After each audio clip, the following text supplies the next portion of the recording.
कांग्रेस की first family है कहते हैं, ओनली फैमिली है। traditionally are put in positions which are not really accountable. President of the Congress Party, a position that Rahul Gandhi has taken, these are not positions which are measurable. Accountability की बात बिल्कुल सही है। Press से बात नहीं करना, लोगों को इंटरव्यू नहीं देना। अब मैं ये शिकायत में नहीं कर सकता, मुझे पता है ना तो वो मुझे देंगे ना मैं फ़ोन करूँगा, है ना। वो कोई देना ही वाला तो जितने भयंकर हैं लोग पहले वो पहुँच जाएंगे, लेटियन किंग सब वो इंटरव्यू कर लेंगे फिर तो।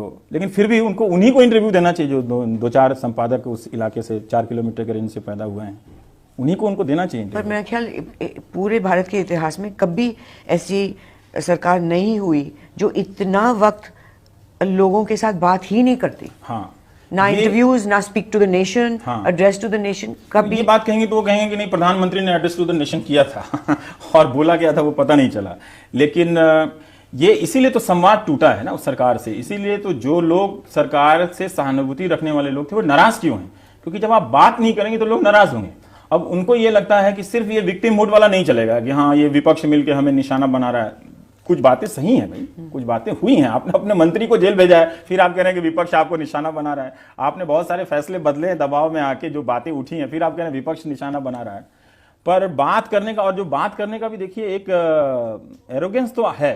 अब सोनिया गांधी ने कभी प्रेस कॉन्फ्रेंस कभी नहीं किया, कभी तो कोई सवाल पूछ ले। राहुल गांधी कभी बात नहीं करेंगे वो। और देखिए राहुल गांधी जब अमेठी चले जाते हैं 500 कैमरा पहुंच जाता है, वो यहाँ जा रहे हैं वहां जा रहे हैं, चलते समय कुछ बाइट ले लिया, वो रिपोर्टर बेचारा दौड़ के तो कुछ उन्होंने उसको कृतार्थ कर दिया। अब ये सब सही बात है। और ये प्रवृत्ति अब दूसरे पार्टी के नेताओं में भी है, चाहे वो मायावती हों। एक मुलायम बेचारे उससे आते हैं तो वो कहीं पकड़ा जाते हैं तो किसी एक आध लोगों को इंटरव्यू देते हैं, मायावती नहीं देती हैं। अब अरुण जेटली और सुषमा का भी लगभग वैसा ही हो गया है कि बहुत कम, हालांकि वो लोग प्रेस कॉन्फ्रेंस में आते हैं लेकिन बहुत कम अब ओपन होते हैं वो लोग भी लिखने का या प्रेस के सामने। ये एक प्रवृत्ति आपने उसको ट्विस्ट किया ना, उसमें तो लिखा उन्होंने उपद्रवी को, आपने अपना जात भी बता दिया कि आप अग्रवाल हैं। सारी दुनिया आपको केजरीवाल समझ रही थी, आपने अपने आप को अग्रवाल बताना शुरू कर दिया। सारा ट्विस्ट मैंने किया सर, दूध के धुले तो वही है, सारा ट्विस्ट मैंने किया। क्योंकि मैं उनसे सवाल नहीं कर रहा हूँ, उनसे जब मैं करूंगा तो उनसे पूछूंगा कि वो दूध के धुले हैं कि नहीं है। गोत्र का क्या मतलब होता है? गोत्र लिखने की क्या जरूरत थी? अरविंद केजरीवाल उपद्रवी है, अरविंद केजरीवाल उपद्रवी गोत्र लिख दे। आपने उसका एक कास्ट के रूप में इस्तेमाल किया ना, जैसे आपने कहा नेहरू प्लेस में कि मैं बनिया हूँ, धंधा करना जानता हूँ, और लोग धंधा नहीं करते इस देश में बनियों के अलावा। मैं उसका पूरा कंटेक्स्ट बता देता हूँ, मैंने किस कंटेक्स्ट में बोला था। क्वालिफिकेशन है चीफ मिनिस्टर बनने का कि बनिया है और धंधा करना है, दुकान है कि सरकार है ये? नमस्कार, मैं रवीश कुमार। जुलाई 2010 में मनमोहन सिंह ने वादा किया कि दिसंबर 2010 तक महंगाई दर 6% पर आ जाएगी। महंगाई दर के 6% पर आने का वक्त जितना लंबा होता चला जाएगा, मेरी इस रिपोर्ट की एक्सपायरी डेट भी बढ़ती चली जाएगी।